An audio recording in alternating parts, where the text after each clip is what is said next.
Good morning, students. Today we will start a new topic union. In today's lecture, you will learn what is union, how to define union, how to create union variables, how to access union members. Then we will make a program to depict the use of union. Let us start. Union is similar to structure. It is also known as user-defined data type which is used to store different type of elements. Means अगर हमें memory में different type की values store करवानी है तो उसके लिए हम यूनियन का भी यूज़ कर सकते हैं। स्ट्रक्चर के केस में हर एक एलिमेंट्स को मेमोरी में स्पेस मिलता है, बट यूनियन के केस में सभी एलिमेंट्स एक ही मेमोरी एरिया को शेयर करते हैं।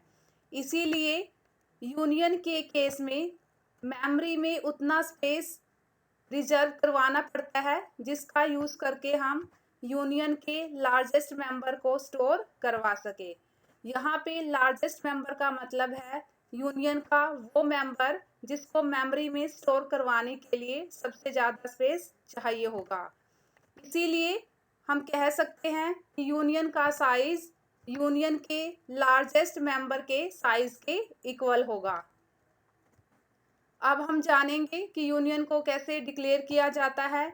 यूनियन को डिक्लेयर करने के लिए यूनियन कीवर्ड का यूज़ करेंगे, देन स्पेस देके यूनियन का नेम स्पेसिफाई करेंगे। यूनियन का नेम एक वैलिड आइडेंटिफायर नेम होना चाहिए। देन कर्ली ब्रेसेस में हम यूनियन के मेंबर्स की डेटा टाइप एंड उनके नेम स्पेसिफाई करेंगे। सबसे पहले हम मेंबर की डेटा टाइप बताएंगे जो ये स्पेसिफाई करेगी कि हम मेंबर में किस टाइप की वैल्यू स्टोर करवा सकते हैं। देन हम मेंबर का नेम स्पेसिफाई करेंगे, देन हम सेमीकोलन लगाएंगे। इस तरीके से हम यूनियन के अंडर जितने मेंबर्स डिक्लेयर करना चाहते हैं कर सकते हैं। लास्ट में जब हम क्लोजिंग ब्रेस का यूज़ करेंगे तो उस टाइम पे सेमीकोलन भी लगाएंगे। फॉर एग्जाम्पल अब हम एक employ user defined data type create करेंगे जिसका यूज़ करके हम एम्प्लॉयज़ की 3 इंफॉर्मेशन स्टोर करवा सकते हैं। फर्स्ट इंफॉर्मेशन हम स्टोर करवाएंगे एम्प्लॉयज़ की आईडी, सेकंड इंफॉर्मेशन हम स्टोर करवाएंगे एम्प्लॉयज़ के नेम, थर्ड इंफॉर्मेशन हम स्टोर करवाएंगे एम्प्लॉयज़ की सैलरी। इसीलिए हमने यूनियन कीवर्ड का यूज़ करके एम्प्लॉय डेटा टाइप को क्रिएट किया है जिसके अंडर हमने 3 डिफरेंट टाइप की फील्ड्स डिक्लेयर की है। फर्स्ट फील्ड ली है आईडी जिसकी डेटा टाइप ली है इंट, मीन्स आईडी फील्ड का यूज़ करके हम एम्प्लॉयज़ की आईडी स्टोर करवा सकते हैं एंड एम्प्लॉयज़ की आईडी इंटीजर वैल्यू होनी चाहिए। सेकंड फील्ड ली है नेम, नेम फील्ड का यूज़ करके हम एम्प्लॉयज़ के नेम्स मेमोरी में स्टोर करवा सकते हैं।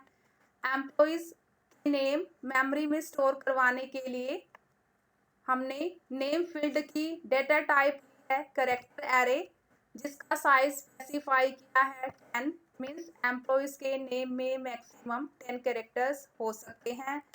थर्ड फील्ड ली है सैलरी, सैलरी फील्ड की डेटा टाइप ली है फ्लोट, मीन्स सैलरी फील्ड का यूज़ करके हम एम्प्लॉयज़ की सैलरी स्टोर करवाएंगे एंड एम्प्लॉयज़ की सैलरी हम डेसिमल फॉर्मेट में एंटर करेंगे। अब हम जानेंगे कि यूनियन डेटा टाइप का वेरिएबल कैसे क्रिएट किया जाता है। स्ट्रक्चर की तरह यूनियन डेटा टाइप को भी मेमोरी में तब तक स्पेस एलोकेट नहीं होता है जब तक कि यूनियन डेटा टाइप का वेरिएबल नहीं क्रिएट किया जाता है। इसीलिए अब हम यूनियन डेटा टाइप का वेरिएबल क्रिएट करेंगे। यूनियन डेटा टाइप का वेरिएबल क्रिएट करने के 2 वेज हैं। फर्स्ट वे में हम यूनियन कीवर्ड का यूज़ करके मेन फंक्शन की बॉडी में यूनियन डेटा टाइप के वेरिएबल्स क्रिएट कर सकते हैं। फॉर एग्जाम्पल जो डेटा टाइप हमने एम्प्लॉय क्रिएट की है उसकी वेरिएबल्स डिक्लेयर करने के लिए मेन फंक्शन की बॉडी में आप कोड लिखोगे यूनियन स्पेस देके एम्प्लॉय डेटा टाइप का नेम, देन स्पेस देके वेरिएबल्स के नेम। यहाँ पे E1 एंड E2 दो वेरिएबल्स हैं जिनकी डेटा टाइप है employee. Means E1 and E2 का यूज करके हम दोनों के अंडर 3 डिफरेंट टाइप की वैल्यूज स्टोर करवा सकते हैं। सेकेंड वे में हम यूनियन डेटा टाइप का वेरिएबल, जब यूनियन डेटा टाइप को डिफाइन किया जाता है उसी टाइम पे क्रिएट कर सकते हैं। फॉर एग्जाम्पल यहाँ पे मैंने जब एम्प्लॉई डेटा टाइप डिफाइन की उसी टाइम पे सेमीकोलन से पहले दो variable E1 and E2 declare कर लिए हैं। अब हम जानेंगे कि यूनियन डेटा टाइप के वेरिएबल्स को मेमोरी में स्टोर करवाने के लिए कितना स्पेस चाहिए होगा। यहाँ पे मैंने बोथ स्ट्रक्ट कीवर्ड का एंड यूनियन कीवर्ड का यूज करके एम्प्लॉई डेटा टाइप डिफाइन की है एंड एम्प वेरिएबल डिक्लेयर किया है। जब हम एम्प्लॉई डेटा टाइप को स्ट्रक्ट कीवर्ड का यूज करके डिफाइन करेंगे उस केस में एम्प वेरिएबल को मेमोरी में टोटल स्पेस चाहिए होगा 18 बाइट्स, जिसमें से हमारे 4 बाइट्स आईडी फील्ड की वैल्यू को स्टोर करवाने के लिए चाहिए होंगे, 10 बाइट्स नेम फील्ड की वैल्यू को स्टोर करवाने के लिए चाहिए होंगे, 4 बाइट्स सैलरी फील्ड की वैल्यू को स्टोर करवाने के लिए चाहिए होंगे। जब हम एम्प्लॉय डेटा टाइप को यूनियन कीवर्ड का यूज करके डिफाइन करेंगे उस केस में एम्प वेरिएबल को मेमोरी में टोटल स्पेस मिलेगा 10 बाइट्स। मींस यूनियन के लार्जेस्ट मेंबर को मेमोरी में स्टोर करवाने के लिए जितना स्पेस चाहिए होगा। यहाँ पे आईडी फील्ड को मेमोरी में स्टोर करवाने के लिए स्पेस चाहिए टोटल 4 बाइट्स। नेम फील्ड को मेमोरी में स्टोर करवाने के लिए टोटल स्पेस चाहिए 10 बाइट्स। सैलरी फील्ड को मेमोरी में स्टोर करवाने के लिए स्पेस चाहिए 4 बाइट्स।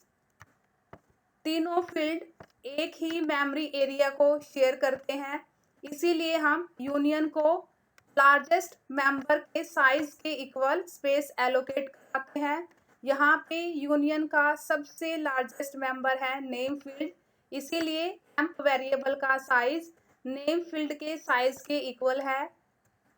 एम्प का साइज। अब हम जानेंगे कि यूनियन के इंडिविजुअल मेंबर्स को कैसे एक्सेस किया जाता है।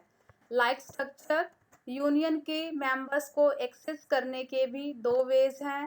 फर्स्ट वे में हम डॉट ऑपरेटर का यूज़ कर सकते हैं, सेकंड वे में हम पॉइंटर ऑपरेटर का यूज़ कर सकते हैं। फॉर एग्जाम्पल यहाँ पे मैंने एम्प्लॉय डेटा टाइप जब डिफाइन की उसी टाइम पे दो variable E1 and E2 declare कर लिए हैं। अब हम आईडी फील्ड को एक्सेस करेंगे with the help of dot operator. ID field को E1 वेरिएबल के थ्रू एक्सेस करने के लिए हम लिखेंगे E1 dot ID। Same way में हम नेम एंड सैलरी फील्ड को एक्सेस करने के लिए लिखेंगे E1 dot name and E1 dot salary. अब हम एक प्रोग्राम बनाएंगे जिसमें हम यूनियन डेटा टाइप को यूज करेंगे। प्रोग्राम में मैंने एक employ user defined data type define की है with the help of union keyword. Employ data type का यूज करके हम एम्प्लॉय की 3 डिटेल्स मेमोरी में स्टोर करवा सकते हैं। एम्प्लॉय डेटा टाइप का एक वेरिएबल एम्प मेन फंक्शन की बॉडी में डिक्लेयर किया है। एम्प वेरिएबल का यूज करके जस्ट हम ओनली वन एम्प्लॉय की डिटेल स्टोर करवाएंगे एंड उस डिटेल को स्क्रीन पे प्रिंट करवाएंगे। जब हम एम्प वेरिएबल डिक्लेयर करते हैं तो एम्प वेरिएबल को मेमोरी में स्पेस मिलता है 10 बाइट। क्योंकि एम्प वेरिएबल की लार्जेस्ट फील्ड है नेम फील्ड, नेम फील्ड में वैल्यू स्टोर करवाने के लिए टोटल स्पेस चाहिए 10 बाइट। एम्प वेरिएबल को जो मेमोरी में स्पेस मिला है उसी स्पेस को तीनों fields means ID, name and salary share करेगी। इसीलिए इसी एरिया में हम पहले एम्प्लॉय का नेम स्टोर करवाएंगे, इसी एरिया में हम फिर एम्प्लॉय की आईडी स्टोर करवाएंगे। जैसे ही हम इस एरिया में एम्प्लॉय की आईडी स्टोर करवाएंगे तो हमारी नेम फील्ड की वैल्यू लॉस्ट हो जाएगी। इसीलिए आईडी फील्ड की वैल्यू इस एरिया में स्टोर करवाने से पहले हम नेम फील्ड की वैल्यू स्क्रीन पे प्रिंट करवा देंगे। इसके बाद हम इसी एरिया को यूज़ करेंगे एम्प्लॉय की सैलरी स्टोर करवाने के लिए। जैसे ही आप इस एरिया में एम्प्लॉय की सैलरी स्टोर करवाते हो तो आईडी फील्ड की वैल्यू लॉस्ट हो जाएगी। इसीलिए हम सैलरी फील्ड की वैल्यू इस एरिया में स्टोर करवाने से पहले स्क्रीन पे आईडी फील्ड की वैल्यू प्रिंट करवा देंगे। इसीलिए प्रोग्राम में मैंने यूज़र को प्रिंटफ स्टेटमेंट का यूज़ करके मैसेज कन्वे किया कि वो एम्प्लॉय का नेम एंटर करे। जो भी वैल्यू उसने एंटर की है उसको हम एम्प वेरिएबल की नेम फील्ड में स्टोर करवा लेंगे। इसीलिए गेट्स फंक्शन की पैरामीटर में मैंने स्पेसिफाई किया है emp.name। गेट्स फंक्शन एक बिल्ट इन फंक्शन है जो string.h हेडर फाइल में डिफाइंड है। इसीलिए मैंने string.h हेडर फाइल को इंक्लूड किया है। इसका यूज़ स्ट्रिंग की वैल्यू स्टोर करवाने के लिए किया जाता है। आप गेट्स फंक्शन की जगह पे scanf फंक्शन भी यूज़ कर सकते हो। सपोज यूज़र ने नेम फील्ड की वैल्यू एंटर की है राम, इसीलिए मेमोरी में जो एम्प वेरिएबल को 10 बाइट एलोकेट हुआ है वहाँ पे स्टोर हो जाएगा राम। अब हम नेम फील्ड की वैल्यू को स्क्रीन पे प्रिंट करवा देंगे। यहाँ पे आईडी फील्ड की वैल्यू स्टोर करवाने से पहले, क्योंकि जैसे ही आप यहाँ पे आईडी फील्ड की वैल्यू स्टोर करवाओगे तो आपकी नेम फील्ड की वैल्यू लॉस्ट हो जाएगी। इसीलिए स्क्रीन पे मैंने नेम फील्ड की वैल्यू प्रिंट करवा दी है। इसीलिए प्रिंटफ की स्टेटमेंट में स्पेसिफाई किया है emp.name। अब हम यूज़र को कहेंगे कि वो एम्प्लॉय की आईडी एंटर करे। जो भी आईडी वो एंटर करेगा उसको हम एम्प वेरिएबल की आईडी फील्ड में स्टोर करवा लेंगे। इसीलिए scanf फंक्शन में मैंने स्पेसिफाई किया है emp.id। जैसे ही आप यहाँ पे आईडी स्टोर करवाते हो तो आपकी पुराने वाली वैल्यू लॉस्ट हो जाती है। अब हम स्क्रीन पे आईडी फील्ड की वैल्यू प्रिंट करवा देंगे, क्योंकि जैसे ही आप यहाँ पे सैलरी फील्ड की वैल्यू स्टोर करवाओगे तो आपकी आईडी फील्ड की वैल्यू लॉस्ट हो जाएगी। इसीलिए मैंने प्रोग्राम में प्रिंटफ स्टेटमेंट का यूज़ करके एम्प्लॉय की आईडी स्क्रीन पे डिस्प्ले करा दी है। इसीलिए प्रिंटफ की स्टेटमेंट में स्पेसिफाई किया है emp.id। अब हम यूज़र को मैसेज कन्वे करेंगे कि वो एम्प्लॉय की सैलरी एंटर करे। जो भी सैलरी वो एंटर करेगा उसको हम एम्प वेरिएबल की सैलरी फील्ड में स्टोर करवा देंगे। इसीलिए scanf फंक्शन में स्पेसिफाई किया है emp.salary। जो भी वैल्यू यूज़र ने सैलरी की एंटर की है वो वैल्यू हमारी इसी मेमोरी एरिया में स्टोर हो जाएगी। जैसे ही यहाँ पे वो वैल्यू स्टोर होगी पुराने वाली वैल्यू यहाँ पे लॉस्ट हो जाती है। इस एरिया में हमारी वैल्यू है 25,000। अब हम प्रिंटफ स्टेटमेंट का यूज़ करके एम्प्लॉय की सैलरी स्क्रीन पे डिस्प्ले करा देंगे। इसीलिए प्रिंटफ की स्टेटमेंट में स्पेसिफाई किया है emp.salary। अब स्क्रीन पे एम्प्लॉय की सैलरी डिस्प्ले हो जाएगी। स्ट्रक्चर के केस में हमने एम्प्लॉय की सारी डिटेल एक ही बार एंटर करवाने के बाद एक साथ ही प्रिंट करवाई थी, क्योंकि स्ट्रक्चर के केस में हर एक फील्ड को मेमोरी में स्पेस मिलता है, बट यूनियन के केस में सभी फील्ड एक ही मेमोरी एरिया को शेयर करती है। इसीलिए हमने प्रोग्राम में जब एक फील्ड की वैल्यू एंटर कराई तो साथ ही साथ उसको हमने स्क्रीन पे प्रिंट भी करा दिया। Thank you.